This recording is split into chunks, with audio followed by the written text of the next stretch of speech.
इष्टं स्थापितं येन भूतले स्वयं रूप कदा मह्यं ददाति स्वपदान्तिकं। वन्देऽहं श्रीगुरो श्रीयुतपदकमलं श्रीगुरुन् वैष्णवांश्च श्रीरूपं साग्रजातं सहगण रघुनाथान्वितं तं सजीवं साद्वैतं सावधूतं परिजनसहितं कृष्णचैतन्यदेवं श्रीराधा कृष्णपादान् सहगण ललिता श्रीविशाखान्वितंश्च। हे कृष्ण करुणा सिन्धो दीनबन्धो जगत्पते गोपेश गोपिकान्त राधाकान्त नमोऽस्तुते। तप्त काञ्चन गौरांगी राधे वृन्दावनेश्वरी वृषभानुसुते देवी प्रणमामि हरिप्रिये। वाञ्छाकल्पतरुभ्यश्च कृपा सिन्धुभ्य एव च पतितानां पावनेभ्यो वैष्णवेभ्यो नमो नमः। जय श्री कृष्ण चैतन्य प्रभु नित्यानंद श्री अद्वैत गदाधर श्रीवासादि गौर भक्तवृंद। हरे कृष्ण कृष्ण कृष्ण हरे हरे, हरे राम राम राम हरे हरे, हरे कृष्ण कृष्ण कृष्ण हरे हरे, हरे राम राम राम हरे हरे, हरे कृष्ण कृष्ण कृष्ण हरे हरे, हरे राम राम राम हरे हरे। श्रील प्रभुपाद की जय। आप सभी भक्तों का स्वागत है।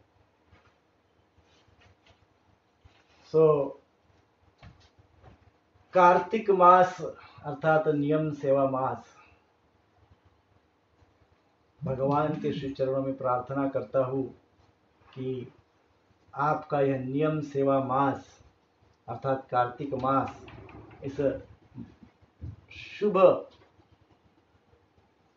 अवसर पर, इस बहुत ही मंगलमय इस मास में आप सभी बहुत ही नियम से सेवा कर रहे होंगे, ऐसी आशा करते हुए भगवान के श्री चरणों में प्रार्थना करता हूँ कि आपको अविरत भक्ति प्राप्त हो, भगवान का प्रेम, भगवान की कृपा, भगवान के नाम में रुचि प्राप्त हो और इस कार्तिक मास में, नियम सेवा मास में आपकी भक्ति वृद्धिंगत हो।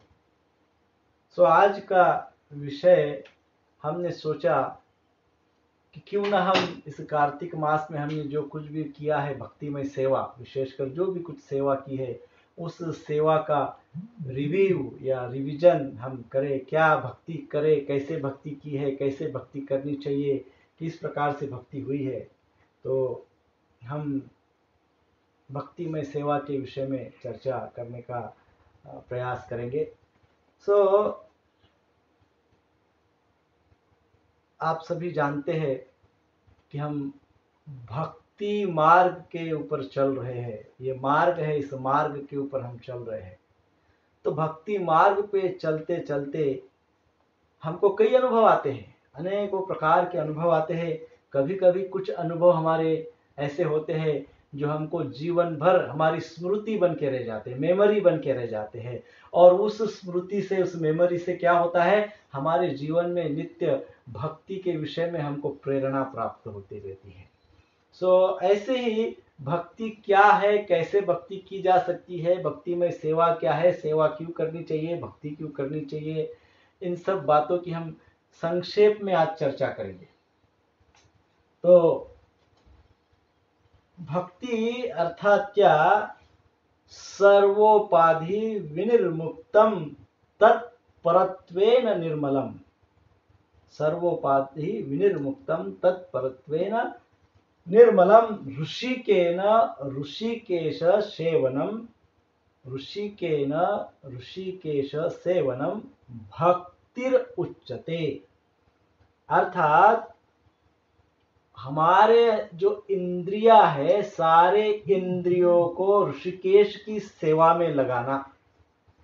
ये सारी की सारी इंद्रियों को श्री ऋषिकेश, ऋषिकेश अर्थात कौन, ऋषिक ईश, ऋषिक अर्थात इंद्रिय और ईश अर्थात ईश्वर, इंद्रियों के जो मालिक है, जो स्वामी है, जो ओनर है, अर्थात ऋषिकेश भगवान, ऐसे भगवान के सेवा में इंद्रियों को लगाना, संपूर्ण इंद्रियों को, तन मन संपूर्ण इंद्रियों को भगवान की सेवा में लगाना, अर्थात उसको भक्ति कहते हैं।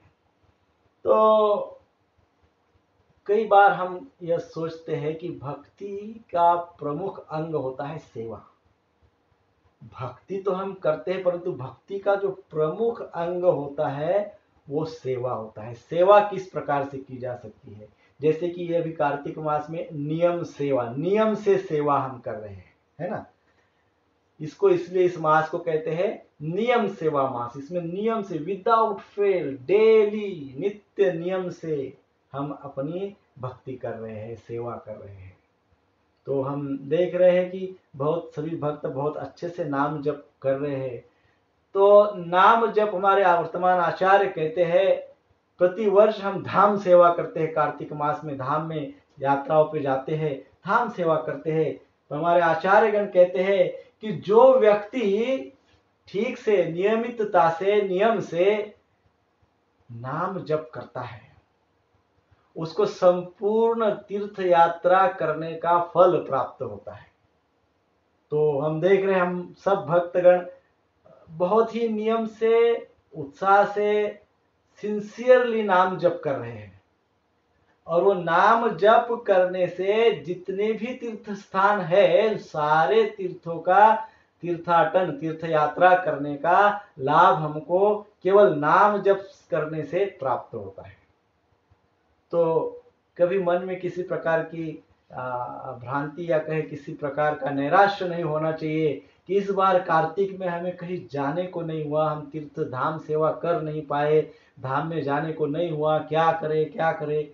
तो ऐसी कोई बात नहीं है। हमारे आचार्यगण कहते हैं कि जो नाम सेवा करेगा उसको सारी सेवाएं प्राप्त हो जाती है, संपूर्ण सेवा उसमें प्राप्त हो जाती है। तो इसलिए सब भक्तगण बहुत अच्छे से नाम जप कर रहे हैं। तो हमको इस वर्ष सारे तीर्थों की सेवा करने का लाभ हमको प्राप्त हो गया है। तो इस प्रकार से सेवा महत्वपूर्ण है। क्या बात महत्वपूर्ण है? सेवा। और सेवा से भी महत्वपूर्ण क्या है? सेवा भाव। कोई भी सेवा हमारे समक्ष हमको दिखती है, कोई भी सेवा करने का भाव प्राप्त होना, उसको सेवा भाव कहते हैं। ऐसा नहीं कि हमको एक अमुक ही सेवा हमको आती है और हम अमुक ही सेवा करेंगे, नहीं तो सेवा नहीं करेंगे, तो वो सेवा भाव नहीं हुआ, वो एक प्रकार की सेवा से अटैचमेंट हो गई। परंतु सेवा भाव क्या हो गया है? कोई भी सेवा भगवान की प्रसन्नता के लिए कुछ भी करने के लिए तैयार, उसको सेवा भाव कहते हैं। तो हम भक्ति रत्नाकर में बहुत सुंदर प्रसंग का वर्णन आता है। आचार्य लोकनाथ गोस्वामी का एक बहुत सुंदर उदाहरण भक्ति रत्नाकर में दिया गया है। छत्रवन में लोकनाथ गोस्वामी रहते थे, किशोरी कुंड के पास,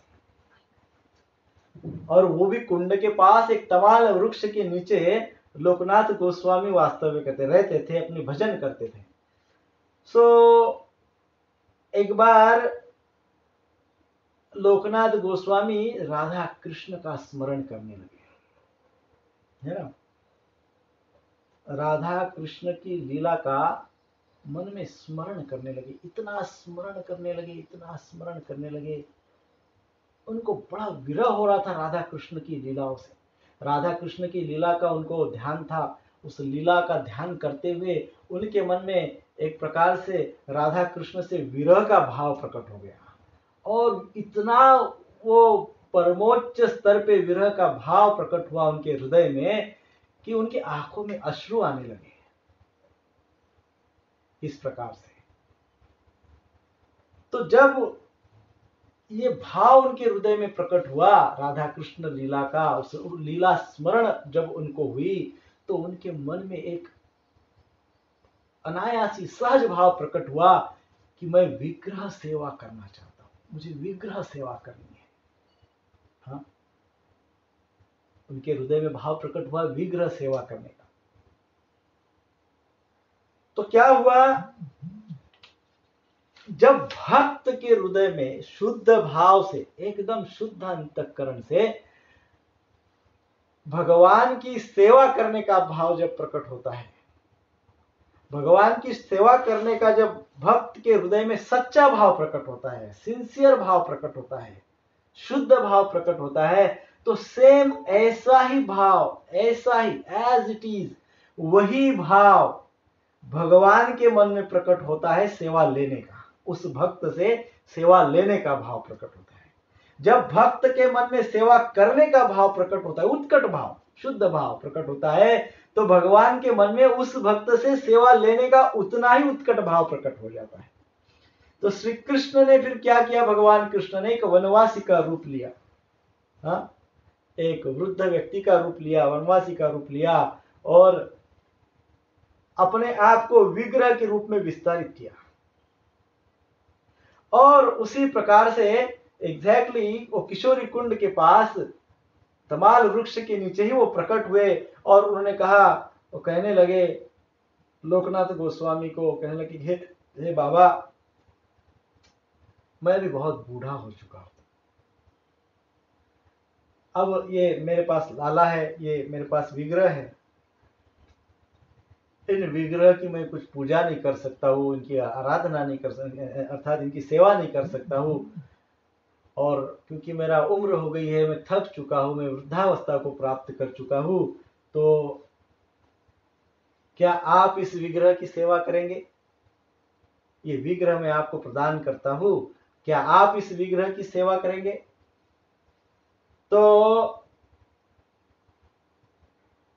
इस भाव से ही लोकनाथ गोस्वामी के हृदय में तो विग्रह सेवा करने का भाव था। जब इस प्रकार से वो वृद्ध व्यक्ति उनको कहने लगे, तो वो इतने भाव विभोर हो गए, इतना उनको हृदय से वो बात लग गई कि वो मूर्छित हो गए। लोकनाथ गोस्वामी मूर्छित हो गए, अपनी दिव्य इच्छा की पूर्ति होते हुए देखकर वो मूर्छित हो गए, और फिर कुछ क्षण में ही सचेत हुए, और तब देखने लगे तो उनको वहां पे कोई नहीं दिखा, उनको वहां पे कोई नहीं दिखा, केवल विग्रह मिल गए। तो विग्रह स्वयं बोलने लगे, जब विग्रह दिखे तो विग्रह स्वयं बोलने लगे। क्या बोलते हैं विग्रह? देखिए, विग्रह कहते हैं, मैं स्वयं यहां पर आया हूं, आपके पास ही आया हूं, पास में ही किशोरी कुंज है, वो किशोरी कुंज में मैं हूं, आपने मेरी सेवा करने की प्रकांड इच्छा प्रकट की है, इसलिए मैं यहां पे आया हूं, कृपा करके आप मुझे प्राप्त कीजिए और सेवा करिए। कृपा करके अर्थात भगवान एक प्रकार से उनको उनकी इच्छा पूर्ति की है, इसलिए एक प्रकार से संदेश दे रहे कि आप मुझे वहां से प्राप्त कर लीजिए और मेरी कृपा प्राप्त कर लीजिए, है ना। क्योंकि लोकनाथ गोस्वामी को विग्रह सेवा के द्वारा कृपा प्राप्ति चाहिए थी, तो विग्रह कहने लगे स्वयं कि मैं आपकी इच्छा के कारण निकट ही किशोरी कुंज में आया हूं, आप मुझे प्राप्त कर लीजिए और साथ ही साथ कृपा पाइए और आपकी इच्छा पूर्ण कीजिए। इस प्रकार से अब हे बाबा, अब मुझे बहुत भूख लगी है, बहुत दूर से चल के आ रहा हूं, थक गया हूं, अब मुझे बहुत भूख लगी है। तो हमारे मन में प्रश्न आता है, क्या वास्तव में भगवान को भूख लगती है? क्या वास्तव में भगवान को इतनी भूख लगी होगी? क्या वास्तव में भगवान इतने भूखे थे? भगवान की भूख किस पर निर्भर है? इस प्रसंग से हमको यह बात पता होती है कि भगवान की भूख किस पर निर्भर है। भगवान की भूख भक्त के सेवा भाव पर निर्भर है।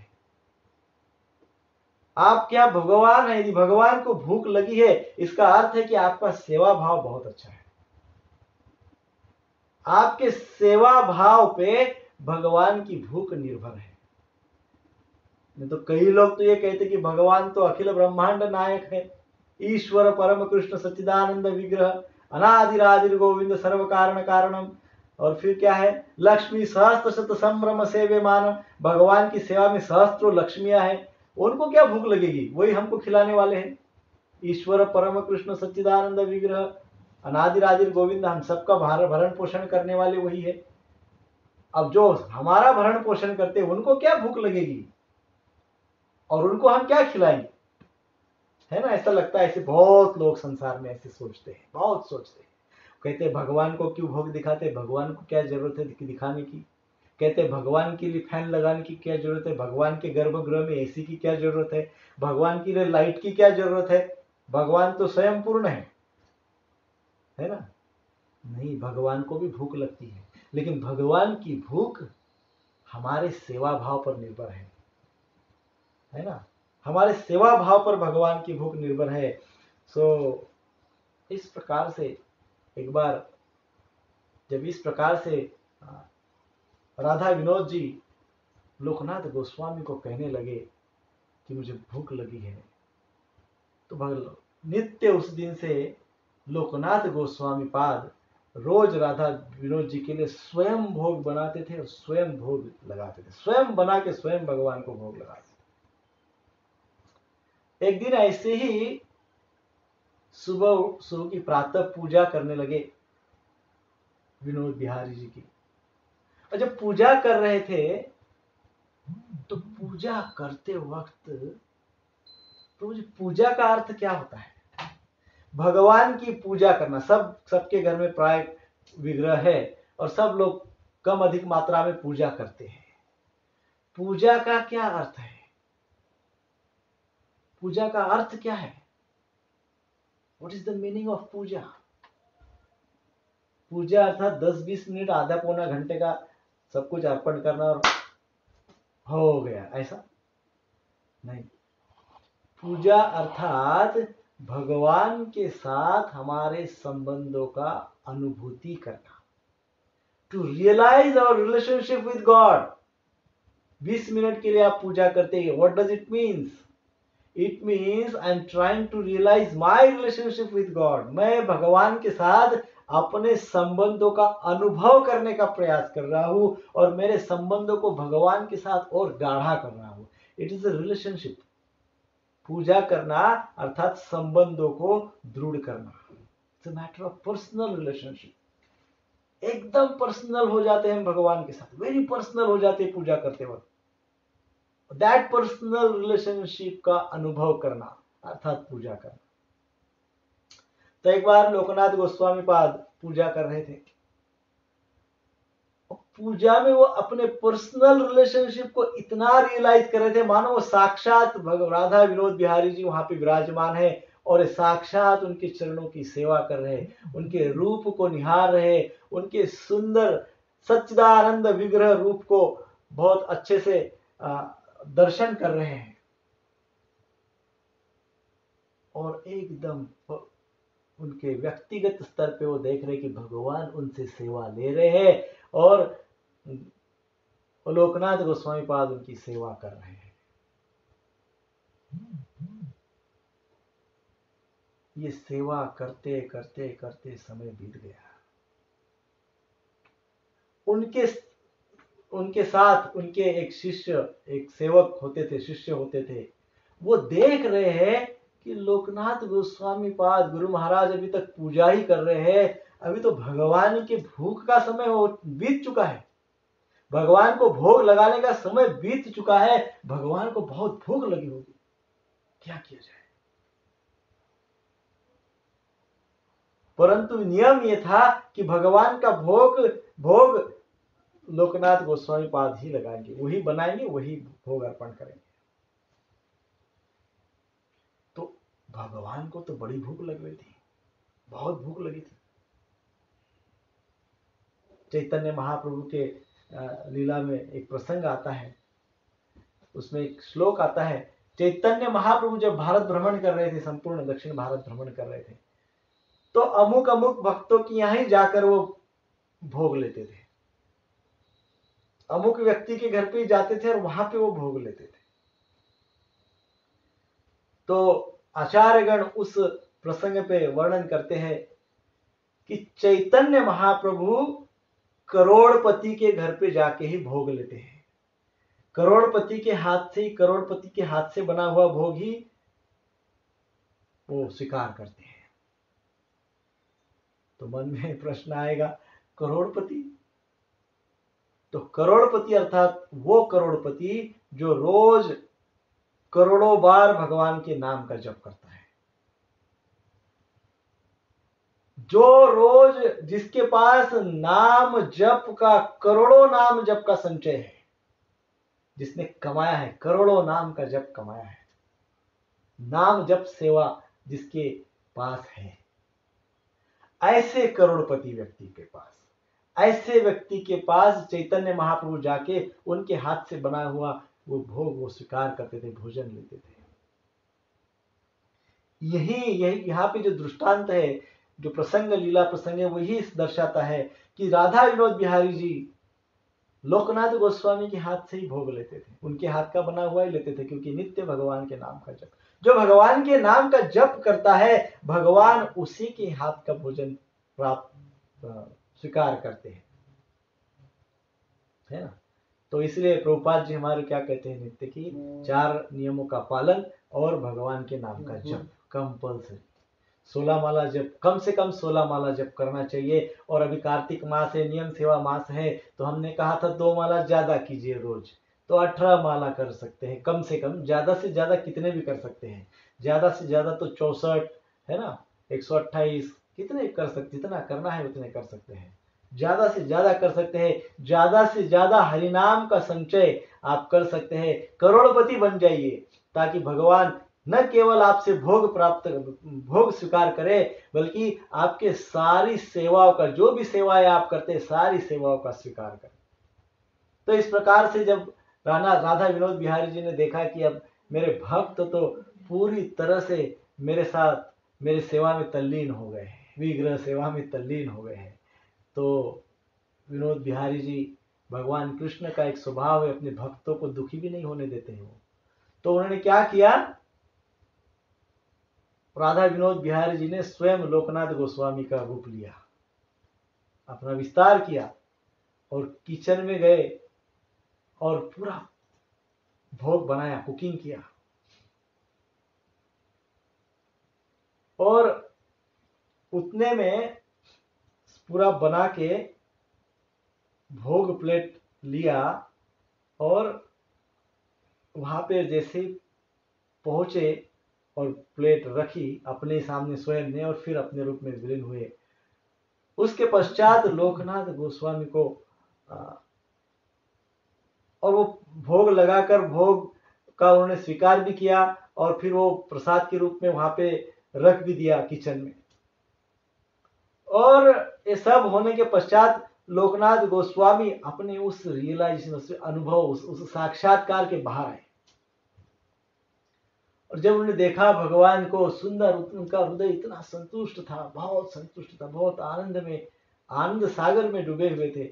उनको तुरंत रियलाइज हुआ कि अरे अभी तक तो मैंने भगवान को भूखा रखा। ओहो हो, तुरंत उठे, दौड़े किचन की ओर गए और देखे, तब उनके सेवक जो थे वो कहने लगे, आप क्या कर रहे हैं? तो कहने लगे, अरे भगवान को भोग दिखाना रह गया, अभी मैं क्या करूं, क्या बनाऊं, कैसे होगा? तो उनके सेवक कहने लगे, महाराज अभी तो आपने पूरा भोग बनाया, पूरे देखिए पकवान ने सब बनाए रेडी, और भोग आपने बनाया, थाली सजाई, भगवान को भोग लगाया, प्रसाद भी आप ले आए, और देखिए थाली ऐसे की ऐसी अभी रखी हुई है, इसमें से कितना तो भगवान ने स्वीकार कर लिया है, थोड़ा थोड़ा ही बचा है। जब लोकनाथ गोस्वामी ने ये देखा तो एकदम भाव विभोर हो गए। उनको बड़ा पश्चाताप हुआ कि मेरे भगवान स्वयं आए और स्वयं अपना खुद का बनाए, और खुद अपने आप को मुझे सांत्वना देने के लिए, मुझे अच्छा लगने के लिए, तो अपने आप की थाली परोसी, अपने आप खाए, और बचा हुआ फिर मेरे लिए भी छोड़ के गए। और फिर लोकनाथ गोस्वामी की आंखों से अश्रु रुके नहीं, वो रोने लग गए। तो कहने का अर्थ ये है कि हमारे पास सेवा भाव होना चाहिए, सेवा भाव बहुत आवश्यक है। सेवा भाव को प्राप्त करना अर्थात भक्ति में जीवन को प्राप्त करना। कैसे? क्यों भक्ति में जीवन को प्राप्त करना चाहिए, क्या भक्ति क्या है, वाय भक्ति। भगवत गीता के दूसरे अध्याय के 40वें श्लोक में नेहा विक्रमनाशोस्ति प्रत्यवायो न विद्यते स्वल्पमप्यस्य धर्मस्य त्रायते महतो भयात्, है ना। महान महान संकटों से हमारा रक्षण हो जाता है, हमारा रक्षण करते हैं भगवान। क्यों करते हैं? नेहा विक्रमनाशोस्ति प्रत्यवायो न विद्यते, केवल स्वल्पमप्यस्य धर्म, इतना सा भी अभी हम भक्ति करते हैं, इतनी भी भक्ति करते हैं तो आने वाले बड़े बड़े संकटों से हमारा रक्षण हो सकता है, इसलिए भक्ति करनी चाहिए। और इसमें क्या है? नेहा विक्रमनाशो अस्ति, इसमें नो लॉस, इसमें कुछ नुकसान, चलो आप भक्ति कर रहे, कोई नुकसान है? No loss. अच्छा, नेहा विक्रमनाशो अस्ति अर्थात लॉस नहीं है। प्रत्यवायो न विद्यते, प्रत्यवायो न विद्यते अर्थात कोई रिएक्शन भी नहीं आती है, कोई प्रतिक्रिया भी नहीं आती है, कोई नुकसान भी नहीं होता है। और फिर क्या होता है? उससे क्या होता है? स्वल्पमपि धर्म से थोड़ा सा भी मैं करता हूं तो त्रायतो महतो भया, त्रायते महतो भया, फुल प्रोटेक्शन। कितना जबरदस्त इंश्योरेंस है, देखिए इतना बड़ा इंश्योरेंस मिलता है कि इतना सा प्रीमियम दो इतनी सी भक्ति करो और इतना बड़ा प्रोटेक्शन प्राप्त करो, इतना बड़ा, है ना, संरक्षण भगवान के छत्र छाया को प्राप्त करो, इतनी बड़ी बात है। इसलिए भक्ति करनी चाहिए। भक्ति करने से भगवान फिर भगवत गीता के 10.10 में क्या कहते हैं? भगवान कहते तेषां सतत युक्तानां भजतां प्रीति पूर्वकम ददामि बुद्धि योगम त्वं येन मामुपयान्ति ते। भगवान कहते हैं, क्या कहते हैं? तेषां सतत युक्तानां, जो प्रेम पूर्वक नित्य मेरी भक्ति करके मेरे उपासना करता है, मेरा नाम लेता है, उसको क्या करता हूं मैं? ददामि बुद्धि योगम त्वं, मैं उसको बुद्धि योग देता हूं। और जब उसको बुद्धि योग प्राप्त होता है, वो बुद्धि योग को प्राप्त करके फिर उसको क्या मिलता है, क्या लाभ होता है? तो कहा गया ये न मामुपयान्ति ते, वो मुझे प्राप्त कर लेता है। उस बुद्धि से, उस बुद्धि योग से वो मुझे प्राप्त कर लेता है ना। तो ये इतना बड़ा लाभ होता है भक्ति करने का। सो भक्ति करनी चाहिए, भगवान के प्रति जिज्ञासा रखनी चाहिए। जीवस्य तत्व जिज्ञासा नार्थो यश्चय कर्म भी, जीवस्य तत्व जिज्ञासा ना अर्थो यश्चय कर्म भी, जीव ने तत्व की जिज्ञासा ही करना चाहिए, दूसरा कोई काम नहीं है जीव का, मनुष्य जीव का, कोई मनुष्य शरीर का, मनुष्य जन्म का दूसरा कोई अर्थ नहीं है यदि वो तत्व जिज्ञासा नहीं करता है, भगवत जिज्ञासा नहीं करता है। अथा तो ब्रह्म जिज्ञासा, वेदांत सूत्र का पहला सूत्र है, ब्रह्म जिज्ञासा यदि नहीं करता है तो मनुष्य शरीर व्यर्थ है। तो इस प्रकार से भक्ति करनी चाहिए, भक्ति में जीवन को प्राप्त करना चाहिए। हाँ, भक्ति में जीवन को यदि हम प्राप्त नहीं करते और केवल ऐसे ही टाइम पास करते रहते हैं और केवल दिखावा करते हैं, केवल भक्ति का ऊपरी ऊपरी ढोंग रचते हैं, तो भगवान को तो ये सब पता चलता है, भगवान को ये सब पता चलता है। भगवान से कोई बच सकता है क्या? भगवान जानते हैं हमारे हृदय में क्या चल रहा है। भगवान के साथ कोई छुपा सकता है कोई बात? अंदर भगवान के जितने भी एजेंट्स हैं, कौन से एजेंट हैं? वायु, जल, आकाश, पृथ्वी, सूर्य, चंद्र, ये सब भगवान के एजेंट्स हैं, ये सब हमारे अंदर है। वो हमारे अंदर की बात को जानते हैं, हमारे अंदर क्या भाव है वो जानते हैं। हम ऊपर से क्या कर रहे हैं वो भी जानते हैं, और अंदर क्या चल रहा है, ये वायु अंदर है, जल अंदर है, ऑक्सीजन है ना, पंच प्राण अंदर है। तो वो भगवान को प्रत्येक सेकंड का रिपोर्ट पहुंचाते कि अभी अंदर क्या सोच हो रही है, अभी अंदर क्या जुगाड़ चल रही है कि नहीं, क्या मैनिपुलेशन चल रहा है, क्या भाव उत्पन्न हो रहा है, क्या स्वार्थ उत्पन्न हो रहा है, क्या अनर्थ उत्पन्न हो रहा है, ये सारी रिपोर्ट भगवान तक पहुंच जाते हैं। सो भक्ति हृदय से करनी चाहिए, सच्चे भाव से करनी चाहिए, सेवा भाव से भक्ति करनी चाहिए। सो भक्ति का जो बाय प्रोडक्ट, भक्ति करने से होता क्या है? जब हम भक्ति करते हैं, कहा गया ना जीवस्य तत्व जिज्ञासा, हम तत्व की जब जिज्ञासा करते हैं और भगवान के प्रति जब जिज्ञासा करते हैं, भगवत ज्ञान प्राप्त करते हैं, भगवान की भक्तिमय सेवा करते हैं, तब होता क्या है, सबसे पहली बात होती है हृदय मार्जन, हृदय शुद्ध हो जाता है, हृदय में परिवर्तन होता है, हृदय शुद्ध हो जाता है। प्रभु जी यदि हम कितना भी भक्ति करें, बहुत भक्ति करें, रोज 16 नहीं 192 राउंड जप करें, परंतु यदि हमारे में परिवर्तन नहीं हुआ है, यदि हमारे आचरण में शुद्धता नहीं है, हमारे आचरण में शुद्धता नहीं आई है, तो समझ लेना चाहिए कि हम भक्ति सही ढंग से नहीं कर रहे हैं, हम भगवान की प्रसन्नता के लिए भक्ति नहीं कर रहे हैं। और जो चीज भगवान की प्रसन्नता के लिए नहीं होती उसको भक्ति नहीं कहते हैं। हमारे आचरण में बदलाव होना चाहिए, हमारे घर में ही हमारा आचरण दिखता है, रिफ्लेक्शन। हमारे घर में शुरुआत घर से, परिवार से होती है। हमारे परिवार में हम किस प्रकार का आचरण करते हैं, हमारे परिवारजनों के साथ हम कैसे रहते हैं। भगवान ने हमको परिवार दिया है, क्यों दिया है, हमको सन्यासी क्यों नहीं बनाया, भगवान ने हमको परिवार दिया है। ये ट्रेलर देखना चाहते हैं भगवान चाहते हैं मेरे पास, मेरी भक्ति करना चाहता है, मेरे पास आना चाहता है, मेरी सेवा करना चाहता है, मुझे प्राप्त करना चाहता है, मुझसे प्रेम करना चाहता है। तो देखो तो सही पहले अपने घर में जो 4 लोग है, 5 लोग है, इनसे प्रेम करता है कि नहीं करता है। पहले इधर टेस्ट कर लो, इधर ट्रेलर कर लो। ये ट्रेलर है। जो व्यक्ति अपने परिवारजनों के साथ अपने आचरण में सुधार करके, अपने आचरण में परिवर्तन करके प्रेम का आदान प्रदान नहीं करता है, आदर से नहीं रहता है, प्रेम से नहीं रहता है, वो भगवान से प्रेम क्या करेगा। ये भगवान का फॉर्मूला है, मेरा नहीं है। भगवान ये सोचते हैं कि इसको मैंने इतनी फैसिलिटी दी, इतने 2-4 ही लोग दिए। कहीं क्या होता है, पति पत्नी होते हैं, बच्चे होते हैं और माता पिता होते हैं। इससे बढ़िया तो, इससे बड़ा तो परिवार आज के युग में नहीं होता है, इतना ही परिवार होता है। तो भगवान देखना चाहते हैं कि इन 4-5 लोगों के साथ ये कैसा रहता है। अपने बच्चे, पत्नी और अपने माता पिता, बस लेट्स ट्राई। ये ट्रायल है, ये ट्रेलर है। भगवान पहले ट्रेलर देखना चाहते हैं, बाद में पिक्चर। बाद में भगवान देखते हैं, सोचते हैं कि ये मेरे साथ कैसा रहेगा।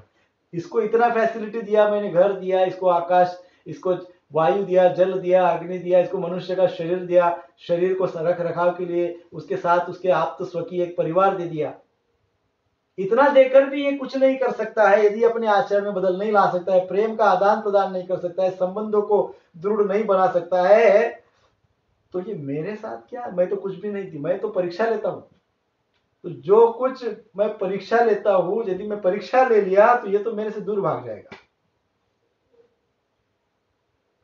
तो प्रभु जी हम भक्ति करते हैं, लेकिन यदि हम हमारे परिवार में अपने परिवारजनों के साथ ठीक से नहीं रहते हैं, यदि उनके साथ हमारा दुराग्रह है या हमारे अंदर उनके प्रति किसी प्रकार की कोई दुर्भावना है, या हम उनका आदर नहीं करते, प्रेम नहीं करते हैं, तो ये हम साधा साधा सिंपल उसका अर्थ निकलता है कि भगवान की जो अरेंजमेंट्स है, भगवान ने जो अरेंज किया है, भगवान का जो प्लान है, भगवान की जो इच्छा है, उसका हम आदर नहीं करते। This is for sure. So Kartik मास, नियम सेवा मास में हमको भक्ति तो करनी है, नाम जप तो करना है, साथ ही साथ महत्वपूर्ण बात है आचरण। आचरण प्रभु जी, आचरण, that is the only thing. आचरण बहुत महत्वपूर्ण बात है। हम आचरण क्या करते हैं, इससे भगवान प्रसन्न होते हैं।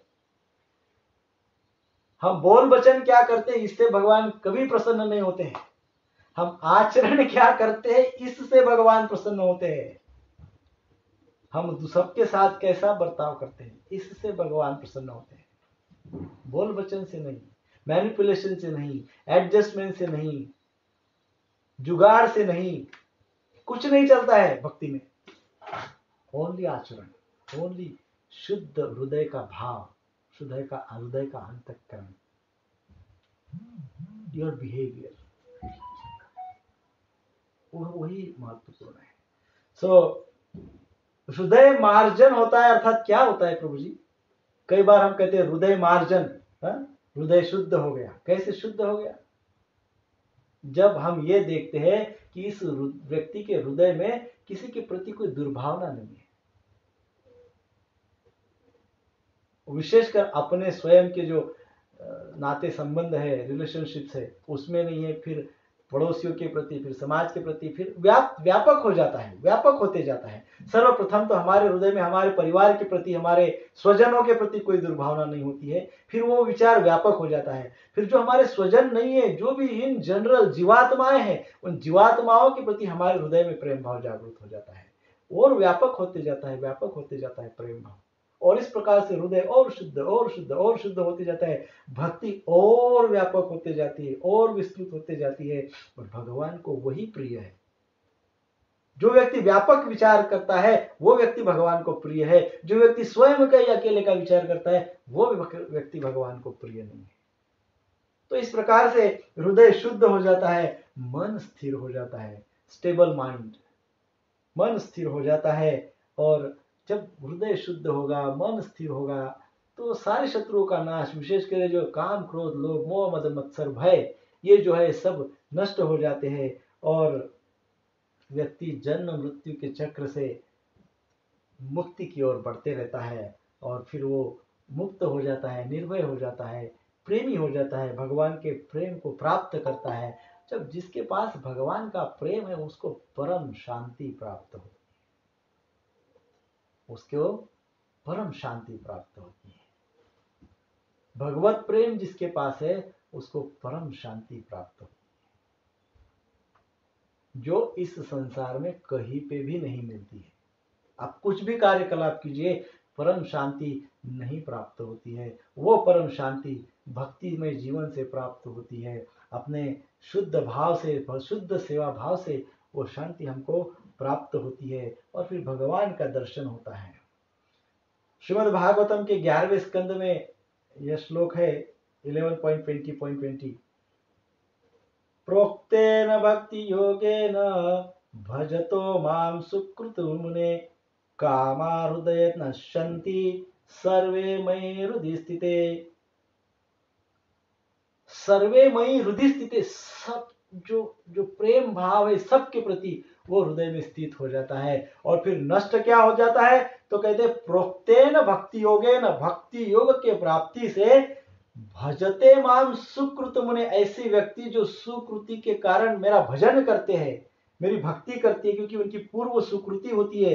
पूर्व सुकृति से कहो या आशीर्वाद से कहो या स्वयं प्रेरणा से कहो, यदि व्यक्ति भगवान की पूजा करता है, भगवान की भक्ति करता है, तो उस व्यक्ति का क्या होता है? तो कहा गया कामा हृदय नश्यन्ति, हृदय के अंदर का जो शत्रु, जो राक्षस हृदय में बैठे हुए हैं, जो षड रिपु है, जो राक्षस है, काम वासनाएं हैं, वो सब क्या नश्यन्ति, वो सारी नष्ट हो जाती है। और फिर क्या होता है? सर्वे मयि हृदि स्थिते, सर्व सबके प्रति प्रेम भाव हृदय में स्थित हो जाता है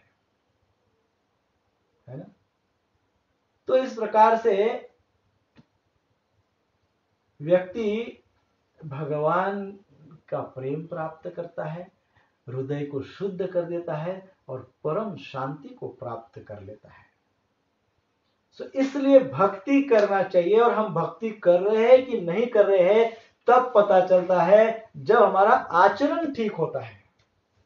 यदि हमारा सबके प्रति, हमारे परिवारजनों के प्रति आचरण शुद्ध है तो समझना चाहिए हम भक्ति कर रहे हैं।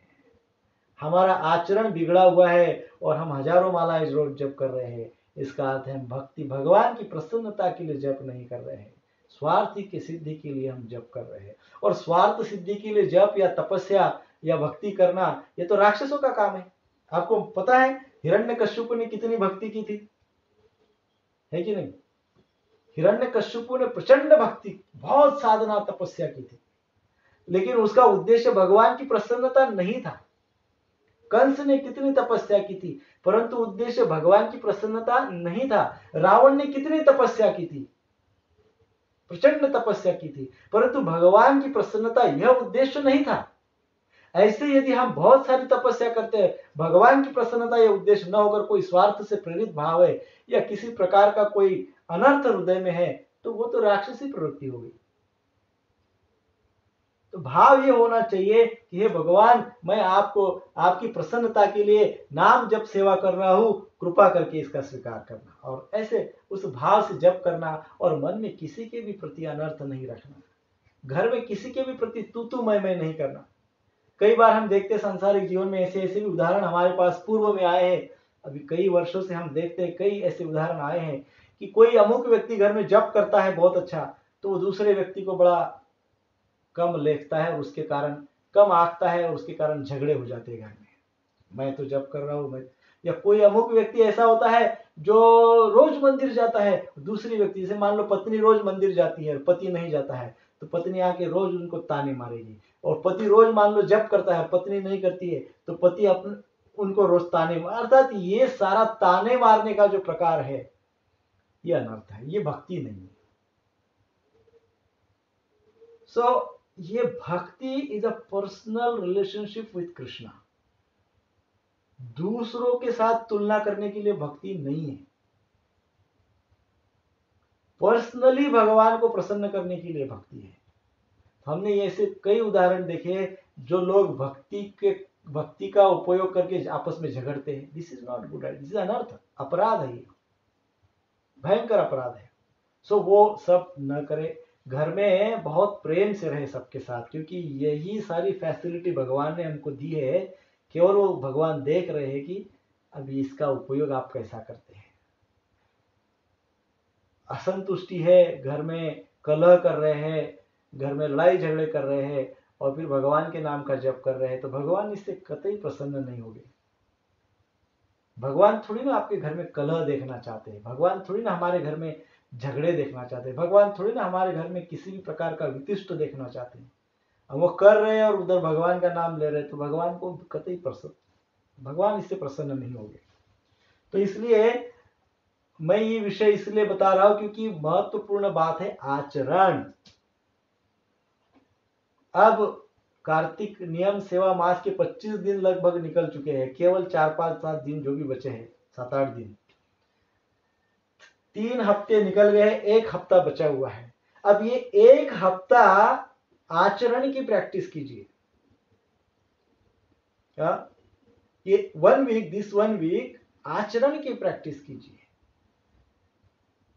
इतना अच्छा आचरण दिखाइए, इतना अच्छा आचरण प्रस्तुत कीजिए कि भगवान भी अपनी जगह से उठकर आपके पास चल के आए कि वाह क्या बात है, क्या सुंदर आचरण, कितना बढ़िया परिवर्तन किया है अपने आप में।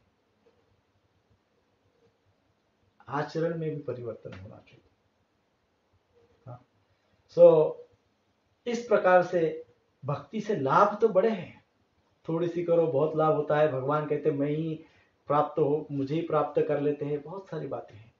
परंतु कैसे भक्ति करें, हाउ टू डू इट, कैसे भक्ति करें।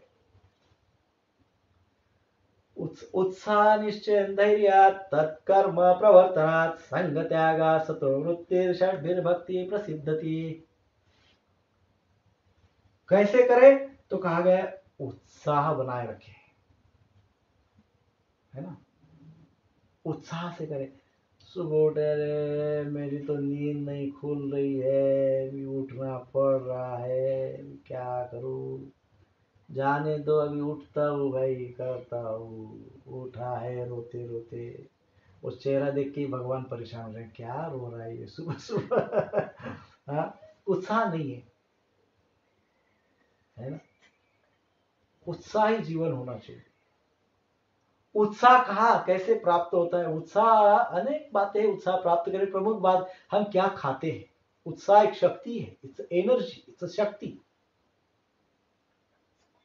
हमको शक्ति कैसे प्राप्त होगी, सबसे पहले तो शक्ति प्राप्त करते हैं तो प्रसाद के माध्यम से। हम क्या खाते हैं, ये बहुत महत्वपूर्ण बात है। नियम सेवा मास है, कार्तिक मास है, पूरा टाइम खाते ही नहीं रहना चाहिए, सुबह से शाम तक खा रहे नहीं। Only eating is very bad idea. खाइए, और क्या खाइए, उत्साहवर्धक। खाने से हमको शक्ति मिलती है ना, एनर्जी फील होती है ना, राइट।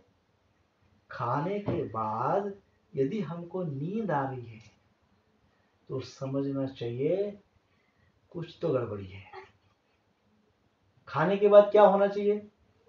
शक्ति का संचार होना चाहिए, क्योंकि खाना प्रसाद अर्थात क्या? शक्ति। तो जो अन्न हम प्राप्त करते हैं, अन्न पाते हैं, वो अन्न से यदि हमको शक्ति मिलती है तो हम तो एनर्जी, उत्साह हमारे अंदर संचार होगा। और हम कई बार देखते हैं खाने के बाद लुढ़क जाते हैं। इसका अर्थ क्या है? हमारे खाने में कुछ तो गड़बड़ है, something is wrong with our diet. खाना खाने के बाद तुरंत फुर्ती आनी चाहिए। तो इस प्रकार का प्रसाद लेना चाहिए, इस प्रकार का अन्न ग्रहण करना चाहिए, ताकि प्रसाद पाते से ही हम फील लाइक एनर्जेटिक। 10 काम करने 100 काम करने की इच्छा हो, ये उत्साह होना चाहिए। तो उत्साह का पहला फर्स्ट फैक्टर जो है अन्न क्या होना चाहिए? सात्विक होना चाहिए, आवश्यक उतना ही लेना चाहिए। युक्त आहार विहारस्य, युक्त आहार अर्थात बैलेंस्ड डाइट, जितना आवश्यक है उतना ही ले। सात्विक प्रसाद, सात्विक ले। उत्साह से भक्ति करें। उत्साह से भक्ति करने के लिए हमारा डाइट कंट्रोल होना बहुत आवश्यक है। और फिर उत्साह, निश्चय होना चाहिए, निश्चय के साथ प्रयास करना चाहिए। निश्चय, डिटर्मिनेशन से कुछ भी संभव हो सकता है प्रभु जी, कुछ भी संभव हो सकता है। कई लोग कहते हैं कि हम 4-5 बजे उठ ही नहीं सकते। नहीं उठ सकते, फैक्ट है। लेकिन यदि डिटर्मिनेशन है तो उठ सकते, कोई भी उठ सकता है। निश्चय, उत्साह, निश्चय, धैर्य, और उसके पश्चात पेशेंस चाहिए। क्या चाहिए? पेशेंस, धैर्य चाहिए। उत्साह, निश्चय, धैर्य, तत्कर्म प्रवर्तनात् अर्थात सिद्धांतों के अनुसार कर्म करना चाहिए। ऐसा नहीं कि कुछ भी कर्म कर रहे हैं उटपटांग। सिद्धांतों के आधार पे कर्म करना चाहिए। और संग त्यागात् सतो वृत्ति, और अभक्तों का संग छोड़े और सद्भक्तों का, सदगृहस्थों का, भक्तों का संग करे। और फिर क्या करना चाहिए? इस प्रकार से पूर्ववर्ती आचार्यों ने जो उपदेश दिए हैं उसका अनुसरण करना चाहिए। तो ये बातें करने से भक्ति प्राप्त होती है। निश्चय, सबसे पहली बात है निश्चय। पहले उत्साह कैसे आएगा? उत्साह हमारे शुरुआत खाने से है। सात्विक प्रसाद लेना चाहिए, कम दिन भर प्रसाद ही नहीं लेते रहना चाहिए। निश्चय, समय निश्चित करना चाहिए। 2 बार प्रसाद सफिशिएंट होता है। किसी को नहीं रहा जा सकता है तो एक बार और नाश्ता ऐड कर सकते हैं परंतु बहुत ज्यादा दिन भर प्रसाद न ले। सात्विक ले, थोड़ा एक्सरसाइज करे, प्राणायाम आसन करे, योग साधना करे, ताकि इस शरीर में पंच प्राण जो है, वायु जो है, बैलेंस रहे। तो वायु बैलेंस रखने से हमारे शरीर के अंदर जो पंच प्राण है, प्राण वायु को संतुलित रखने से उत्साह बढ़ता है। ये उत्साह कायम रहता है। प्राण वायु जब इम्बैलेंस हो जाते हैं तो व्यक्ति निरुत्साही हो जाता है। तो प्राणायाम, मैंने कई बार कहा है इस लॉकडाउन के 8-9 महीने के दौरान कि योग साधना, योगासन करिए, तो प्राणायाम करिए, इससे उत्साह बना रहता है। अन्न प्रसाद अच्छे से लीजिए, शुद्ध सात्विक, भगवान को भोग दिखाकर प्रसाद ही पाइए। तो ये साधारण बातें हैं।